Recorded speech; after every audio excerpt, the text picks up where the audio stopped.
Hello everyone, I'm Earl Arms. Welcome to a special edition of Black Nouveau. Between 1916 and 1970, almost 6 million African Americans living in the South uprooted their families to migrate to cities in the West and North. They came seeking the promise of a better life, escape from racial violence, better jobs, higher wages, and better educational opportunities. Milwaukee and Wisconsin was late to feel that shift though. Just before World War II, Milwaukee's black population totaled about 1.5%. By 1950, that number had increased to 3.5%, around 22,000 people. By 1970, that number had ballooned to 103,000 people, and by the year 2000, Milwaukee's black population exceeded 200,000 people. Tonight, we bring you stories from 6 families who came here for different reasons, but now call Milwaukee home. Ron Hopson is a first-generation Milwaukeean. His mother was born in Arkansas and his father born in Alabama. Both were sent by their families to Milwaukee to escape the worst of what the South offered.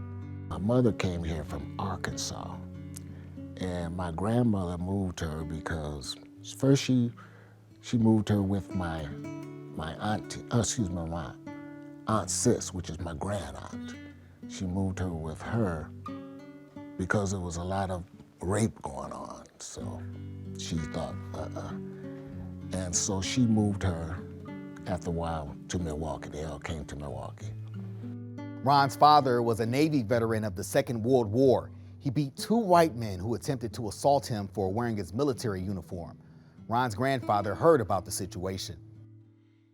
He's there drinking a drink, and all of a sudden this guy slams through the door and says, "Man, some end just beat up 2 white boys." My granddaddy said, he shook his head and said, "Well, they gonna kill that nigga." And somebody asked, who did it? Who was it? They say some crazy dude called Crazy Joe. My grandfather drank his drink down, went looking for my uncle so he could get a car. Got a car, and they got their shotguns and went to my dad, tried to force him to come to Milwaukee, and after a while he finally gave in. But that's why he came. Basically, that and employment was a lot better, and the community of blacks were great. You know, whites lived there, blacks lived there. There was not that like, the South was integrated, as they used to say. But we never went back there. My father never wanted to go back. Ron's parents met and married in Milwaukee, where they raised a family that included 6 children. My father worked at A.L. Smith. My mother, she worked here and there as a RN or CNA, or,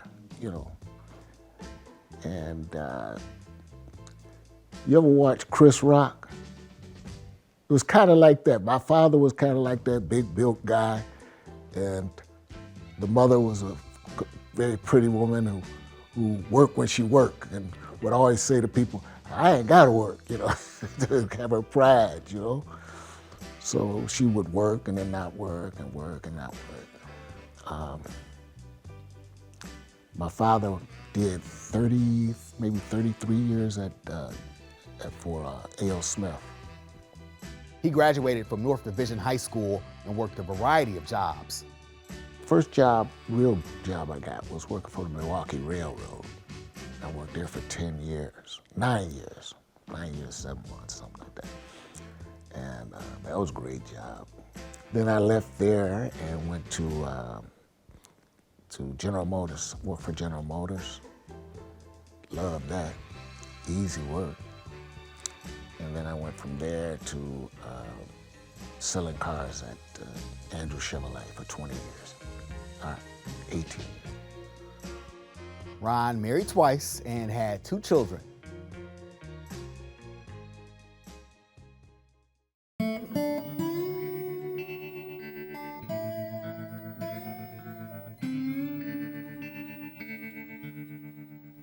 Janie Saffold was the youngest of 9 children in her family from Fairhope, Alabama. My daddy was a carpenter. My mother did day work. So we had food. We never went hungry. We had plenty of food.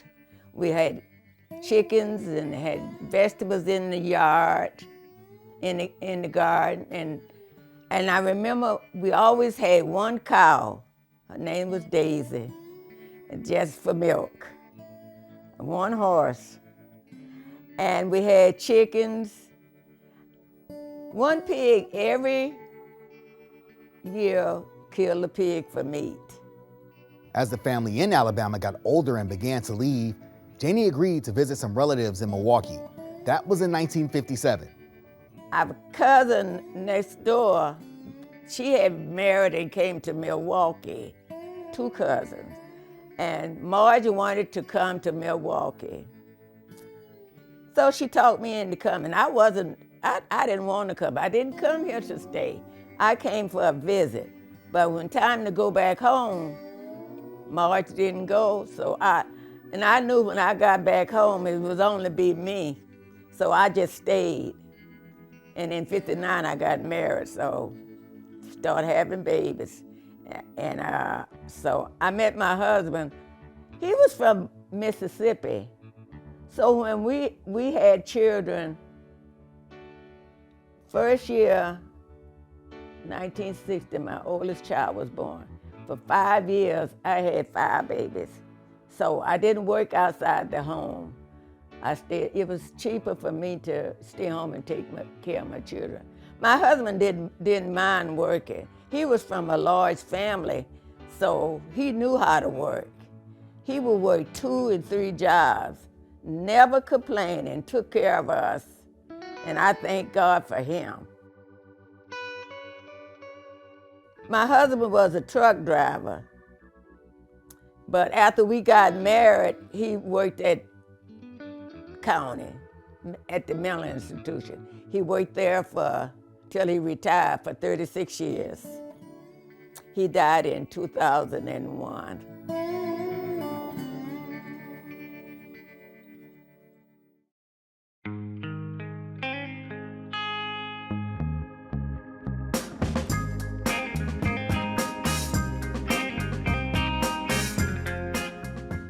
Milwaukee was all right.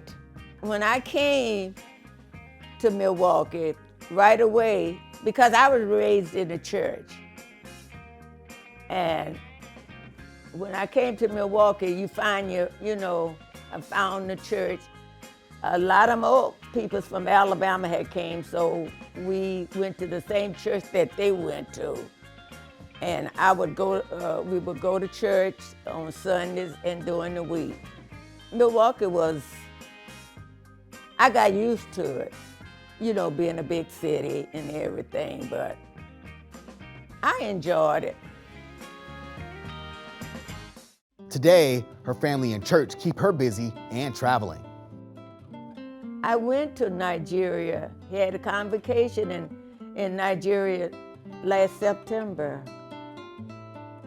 I wanted to go, but at my age, I was telling my children, I said, I would like to go to Nigeria with the group.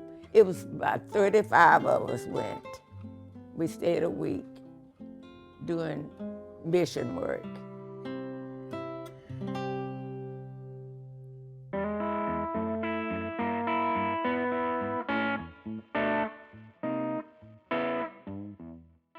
The late Dr. James Cameron is the founder of America's Black Holocaust Museum. Most Milwaukeeans know that Dr. Cameron is the only known survivor of a lynching, but few know that he was born in La Crosse. His son Virgil was born in Detroit and migrated to Milwaukee with his family some years after that incident. 3 of us were born in Detroit. My dad was from Indiana, that's where he lived. So when Grandma became ill, we moved back to Indiana, and we lived there for quite a while. And Dad was involved with NAACP. He started the Indiana. It's about 3 chapters, and he got a lot of feedback from people that didn't agree with him. And I recall one day, there was a lot of commotion outside, and my father grabbed his rifle and went out on the porch. My brother and I went out with him. We didn't realize what was going on. And there was a lot of shouting back and forth and whatever. Well, anyway, they dispersed, and went back in the house, and a few days later, my dad, he left, and he made the decision that we were going to move to Canada because he was fed up with the stuff that was going on in America. On the way to Canada, he stopped in Milwaukee and got a job. And it was just absolutely delightful, a big change from Indiana. They brought the family up, and we've been here since 1950. Dad flourished when he came to Milwaukee. He got involved with NAACP here in Milwaukee also. And he got to travel, him and Mom got to travel all over the country, all over the world. And he stopped in Jerusalem and went to the Jewish Holocaust Museum. And Dad said it just took him aback to see the atrocities that occurred. But he had an idea. He told Mom, we need one of these in Milwaukee. When he got back to Milwaukee, he started the journey to open up America's Black Holocaust Museum. And we were successful in opening that, and it's doing quite well right now. Virgil is a graduate of West Division High School. Joined the Marine Corps after that. I went to college for a year, then I joined the Marine Corps and got out the Marine Corps and went back to school. Ended up working for Milwaukee County along with other jobs I had, and along the way I opened up a drugstore also called Central City Drugs, the first black drugstore in Wisconsin. We were open on 7th and Walnut, black shopping center. We were open for like 3 years, and we had to close because the funding dried up. He married a woman from Alabama whose family had also migrated to Milwaukee. They've been married for 58 years, have 2 children and 5 grandchildren. He has fond memories of Bronzeville. When we first moved here from Indiana, we moved on 6th and Vine, 620 West Vine. And on Walnut Street, that was the main drag, where they had nightclubs and all. There was a lot of activity going on. And I'm a 10-year-old kid, and I'm wondering, wow, I've never seen anything like this before. And it was just amazing. Black shops, black stores, it was just flourishing. And then 3rd Street, that was the other area where we had shops, Gimbels, Schuster's, all the big department stores. It was just flourishing. And then it dried up for whatever reason. But now we're coming back.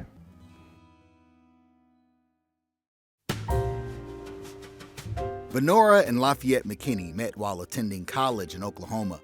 They've been married for 65 years. I grew up in Chickasha, Oklahoma, which is about 90 miles from Langston, where we went to school, and that's where we met. And of course, I graduated in 4 years. But before I graduated, I had received a 3-year fellowship, U.S. government fellowship, to attend graduate school. So I went to University of Illinois in Champaign-Urbana to do graduate work, and she went to Hugo, Oklahoma to start her teaching career. But she stayed there until December. And that's when we got married, December 24th, New Year's Eve, during this break, 1959. He was recruited from grad school to work at Pabst Beer in Milwaukee. I was the assistant controller. My degree was it's an MBA, but I had a major in business. Accounting. So I was an accountant at Pabst, and I was later moved up to administration, in charge of their administration department until retirement, really. They both had full careers. I worked for Milwaukee Public Schools for 1 semester at Lincoln. But my heart was with libraries. That's where I had begun my training and had more experience. And when the job opening came at the Milwaukee Public Library, I left the school system and went to Milwaukee Public. And I hadn't finished my degree when we were at Illinois. And one day one of the staff members said to me, "McKinney, when are you going to finish your degree?" And I said, I don't think I'd like to go to UWM because we're pretty young and it's not accredited yet, which means if you go somewhere else to work, you've got an unaccredited degree. So I said, but I'd like to go back to the University of Illinois where I started. I was almost finished. And she said, there are some fellowships. But the deadline is tomorrow. If you will fill out the application. Mind you, I've got a husband and a little girl at home. She said, I'll drive it there because you'd be a good candidate. I believe you, if you get your application in. And so that's what we did. And I went back to the University of Illinois for that year. They had 2 children and grandchildren and are still active in the community. I sang with a group for fun. And I like to travel, so we would go on trips. I think I prefer that more than most anything. I'm not athletic. The only bad grade I ever made in my whole life was in gym. So athletics, I ask him, what's the score for the Packers tonight? And that's how I get my athletic information. I think for people who enjoy it, it's fun, but that's not my thing. I love going to the theater, and I like concerts, and that's what I like to do for fun, and guess who gets dragged along?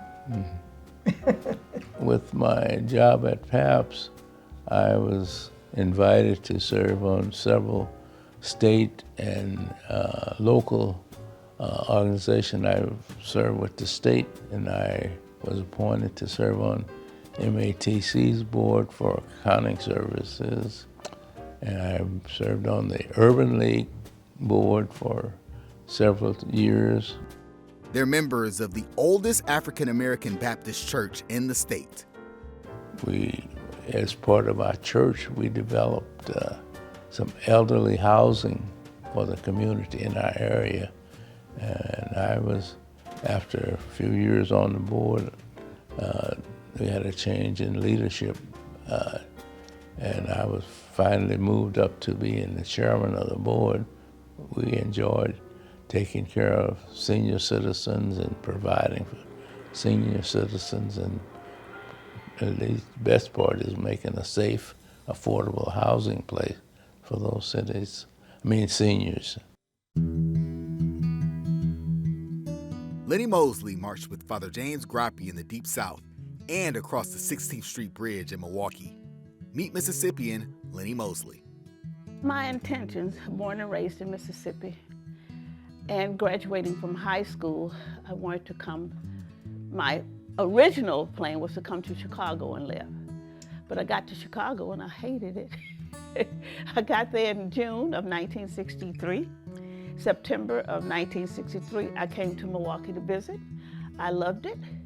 I went back to Chicago, got my belongings, and came here, and I've been here ever since. Never hesitated to go back home once. I've been every year, 2 or 3 times a year, I go back home. I'm from Yazoo County, born and raised in Yazoo County. I'm one of 11 kids. My grandfather came to Mississippi in 1907, or before that. He bought 132 acres of land. And my question growing up, how could Papa own all of this land, being an African American in Yazoo County, Mississippi, 132 acres of land? And we still have that land with 20 acres added to that. She received her business degree from what would become MATC, and in a few years, other family members had moved to Milwaukee as well. In Milwaukee, there was opportunities with all the factories, okay? You had Rexnord, Honey Spray, Allen Brown, Allen Shaw, American Motors, General Motors. We had so many, all of the breweries. A.O. Smith being number one, and at one time, hired over 7,000 employees at one time with the 3 shifts going. And people found jobs. They were living well, moving to the suburbs, making good money, kids off to college and traveling. On the planes back in the day, we wore high heel shoes and 3-piece suits, okay? We had to dress up. And pretty soon, as time progressed, when you're talking about the migration from 1910 up through the 70s, people had a way to make a good living, a great living. She served for a while as secretary to lawyer and activist Lloyd Barbie. Eventually, she started her own business. I went and worked for the VA. I stayed at the VA for 9 months and I left. I couldn't take it. I admire people in the medical field. They endure a lot every day. And at 19, when I worked for them, I could not take the death of seeing some of our military people die and suffer. So I left and came out, and I went to the Wisconsin Gas Company. I stayed there 13 years. And I decided I wanted to do something on my own. So I went to Nail Tech Academy, got my license to become a nail tech. In 1990, I opened my nail salon in Whitefish Bay, 117 West Silver Spring. After that, I grew so fast, 1 year I left there and I moved to 6800 North Green Bay Avenue, Perfect Nails. I opened the Perfect Nail Salon there and a boutique. And I stayed there from 91 to 2005. And I came to Dr. Martin Luther King Drive, 1752 North King Drive. She also found time to marry and raise a family. I came here, as I said, in September 1963, and my cousin, husband, had a great friend of his. They've been knowing each other for many years. And he came by to visit one day with his blue blazer and his khaki pants on from Marquette University. And I said, ooh, Sookie. So, same with Robert Mosley, a wonderful man. And we dated. One day he came by and asked me if I'd like to go for a walk. And that walk turned into 57 years of life together. So I'm very proud to say that he was a great husband, a father, most of all a friend. We started out being friends. 2 children, 2 grandchildren, and 2 great-grandchildren. So that was my life with Bob, and he passed 2 years ago. So, and I miss him immensely.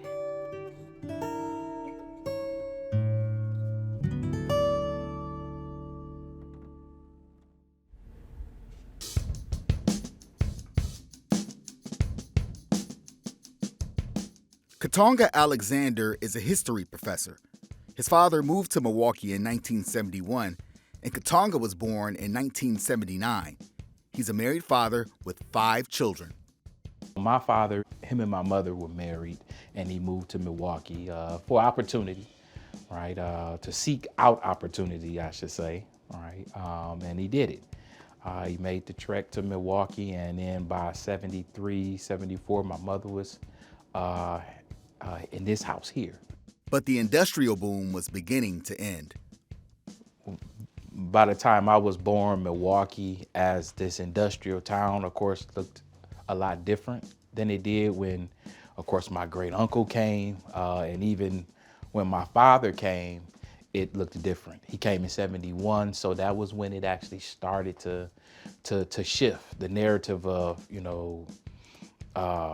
gainful employment in industry started to look different around the time my father came.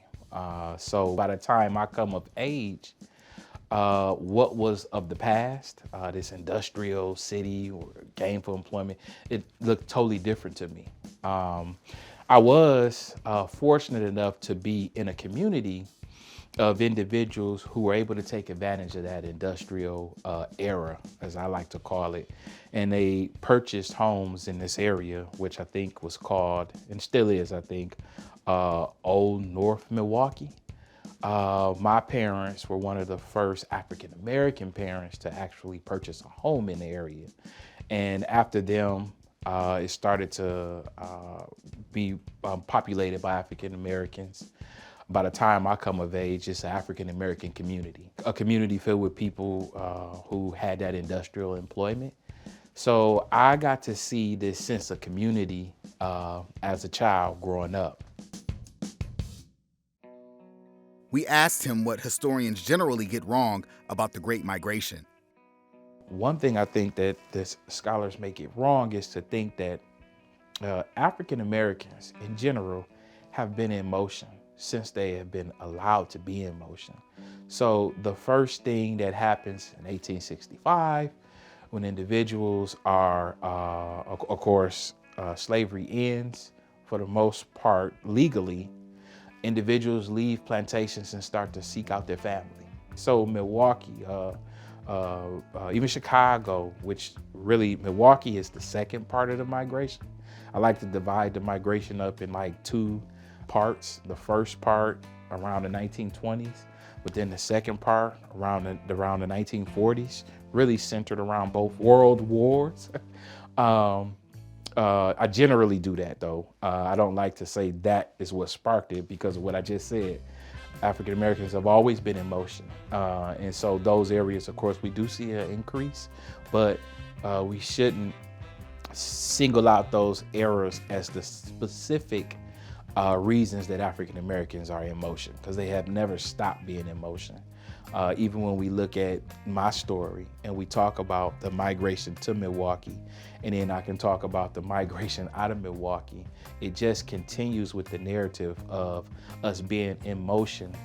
Probably I would argue trying to seek out that footing that allows us to have institutional control. And of course, employment is one institution, but we also have education and other institutions. And so people are in motion trying to seek out the best opportunity for themselves. There are still many more migration stories to come from African Americans and from others seeking a better place to live. We hope to bring you more of these stories in the future. For Black Nouveau, I'm Earl Arms. Thanks for watching.